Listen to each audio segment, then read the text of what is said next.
ka nasa labas na, huwag ka nang gagalaw ng marunong gamit. Bakit tinatadyak-tadyak ka mo yun? Okay, so yun na ngayong araw na to. Magpapakarwash kami na itong aming lumang kotse. Ano to, Toyota Corolla na 90s version pa. So bali, napakadumi na kasi nito kasi ilang buwan na namin to hindi napapakarwash. Though lagi ko naman to pinipressure washer. Kaso yung loob madumi na talaga. So pag hindi namin pa to pinalinis, hindi namin magagamit yung trunk.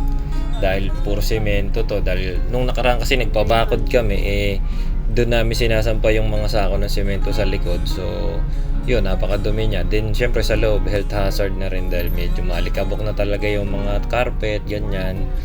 So yun, kailangan namin maipalinis para magamit na namin na maayos. Though may isa pa naman kami sa sasakyan, pero kailangan din namin malapalinis to dahil isa rin to sa madalas namin ginagamit pang araw-araw. Okay, so yun, pagdating namin dito sa car wash, medyo nagka-problema kasi kami dahil ang dami palang nagpapaka-wash pag gantong araw. Medyo sinwerte lang dahil pagdating namin, meron agad bakante pero yun nga, ang dami ding iba naka-waiting. Sakto na lang, ewan ko kung bakit, paano nangyari, pero biglang kami kaagad. Yun, nakasalang kaagad yung kotse namin sa linis. So, din yung mga nagka-carwash, kita ko rin na nahihirapan sila. Dahil sobrang daming ang dumi. Yun. So habang kita kami, bumili kami ng milk tea, mango graham shake. Dito lang din yon sa mismong karwasyan. Siguro yun din yung may-ari ng karwash. Para hindi kami masyadong mainit. Dito na rin kami tumambay. Yun, habang nagpapakarwash kami, as usual, ito na namang sila Mega at si Bella. Sobrang kukulit na naman.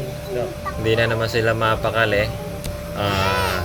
Gugulo na naman sila habang nandito kami. So wala naman kami magawa kundi magsasaway ng magsasaway. Hindi tuloy ako makapag bantay ng maayos doon sa car wash. Doon magagaling na may nagka-car wash kasi syempre gusto ko lang din tignan kung ano yung mga ginagawa para kahit pa paano maano ko rin kung meron medyo na hindi napansin, may nakalimutan, masabi ko rin sana. Kaso nga, since ang kukulit nitong mga to, nakaupo na lang ako dito sa may tindahan ng mango graham shake. Bukod sa tinatanaw ko na lang yung kotse, binabantayan ko na lang itong dalawa dahil nga kay kukulit. Ayun, takbo ng takbo. Tapos yung may time pa na pati pa yung sa may tindahan pa ng food stall, inaano pa ni Bella. Yun. So yun yung aming pinagdaanan habang nagpapakarwash. Ayan, okay, kukulit. Malaglag pa sa upuan. Ayan, si Bella. Napagalitan ko dyan yan dahil nga kasi pati yung pwesto ng tindahan kinukulit pa nila. Ayan. Panay na. And then yun, finally, natapos din yung pagpapakarwash namin. Maganda naman yung kinalabasang resulta. Malinis na ulit yung trunk. Tapos yung loob, hindi na ulit kami magkakanda-hatching sa sobrang dumi dahil malinis na yung loob. Then yung labas, syempre, malinis na din. So natutunan namin na dapat talaga hindi napapabayaan yung mga sasakyan dahil syempre ginagamit yan. Kapag madumi yan, baka magkasakit kami. At syempre para humaba din yung buhay ng sasakyan, syempre importante na inaalagaan mabuti yung sasakyan. So yun, all in all, laging masaya yung araw namin.